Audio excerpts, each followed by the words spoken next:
Hello বন্ধুরা, আজকে নিয়ে এসেছি ডিম ময়দার খাস্তা বিস্কুট। এই রেসিপিটি শুরু করার আগে বন্ধুদের কাছে একটা রিকোয়েস্ট রইল, চ্যানেলটিকে সাবস্ক্রাইব করবেন আর পাশে থাকা বেল আইকনটিকে টিপে দেবেন। এই রেসিপিটি একবার হলেও ট্রাই করে দেখবেন। এত কম উপকরণ দিয়ে এত সুন্দর বিকেলের এই নাস্তা বানানো যায়। তাহলে আর দেরি না করে শুরু করা যাক।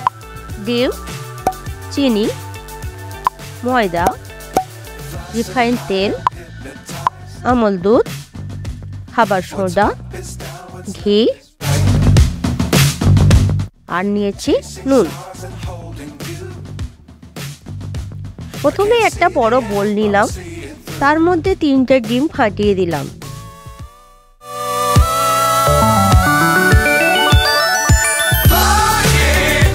একটা মিক্সিতে 1 কাপ চিনি নিয়েছি। চিনিটাকে আমি একটু গুঁড়ো করে নেব, যাতে চিনি দিয়ে ডিমটা মাখানোর সময়টা আমার কম লাগে। আপনারা চাইলে ডিম চিনি হাত দিয়েও ফাটিয়ে নিতে পারেন। ডিমের উপর চিনির গুঁড়োটা ঢেলে দিলাম।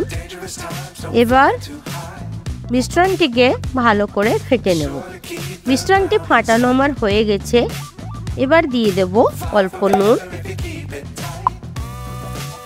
3-4 চামচ ঘি। আপনারা চাইলে ঘিয়ের পরিমাণটা কমিয়ে দিতেও পারেন। এখানেই বলে রাখি, ঘিয়ের পরিমাণ অনুযায়ী বিস্কুটটা খাস্তা হয়। এবার দিয়ে দেব 3 চামচ গুঁড়ো দুধ আর খুবই সামান্য খাবার সোডা। সমস্ত উপকরণ আমার দেয়া হয়ে গেছে। এবার ভালো করে হাত দিয়ে সমস্ত উপকরণগুলি আমি 1 মিনিট ধরে ফাটিয়ে নেব। 1 মিনিট পর ফাটানোটা ঠিক এমন দেখতে হবে। এবার দিয়ে দেব ময়দা। ময়দা আমি 3 কাপ দিয়েছি। আবারও ভালো করে ময়দাটাকে আমি মাখিয়ে নেব। ময়দার ডোটা একটু পাতলা লাগছিল, তাই আবারও কিছুটা ময়দা অ্যাড করলাম। ময়দা অ্যাড করার পর 3 থেকে 4 মিনিট ডোটাকে ভালো করে মাখবো। 3 থেকে 4 মিনিট আমার হয়ে গেছে। দেখুন, ডো ঠিক এমনটি হবে। দেখেই বুঝতে পারছেন ডোটা কত সুন্দর হয়েছে। বেলনার উপর সামান্য ঘি লাগিয়ে ময়দার ডোটাকে বেলে নেব। ময়দার ডোটা সুন্দর করে কেটে নিলাম। খুব বেশি পাতলা করবেন না, 1/2 ইঞ্চি মতো রাখবেন। আমি এই রকম ফর্মা দিয়ে কেটে নিয়েছি।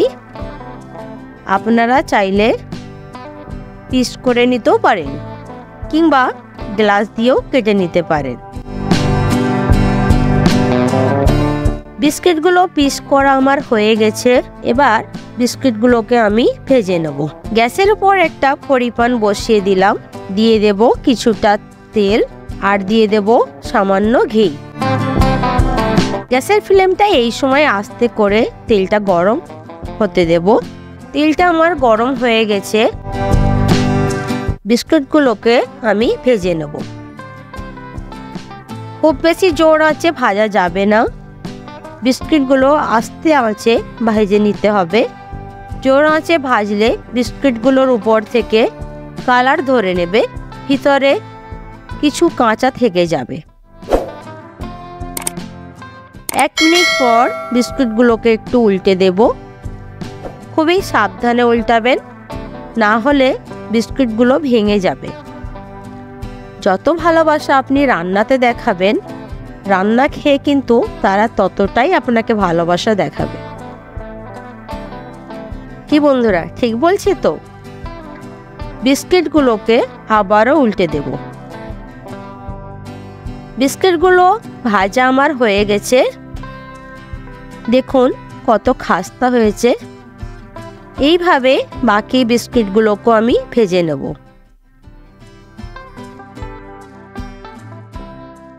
দেখে বুঝতেই পারছেন বিস্কিটগুলো কতটা খাস্তা হয়েছে। গালে দিলেই মিলিয়ে যাচ্ছে।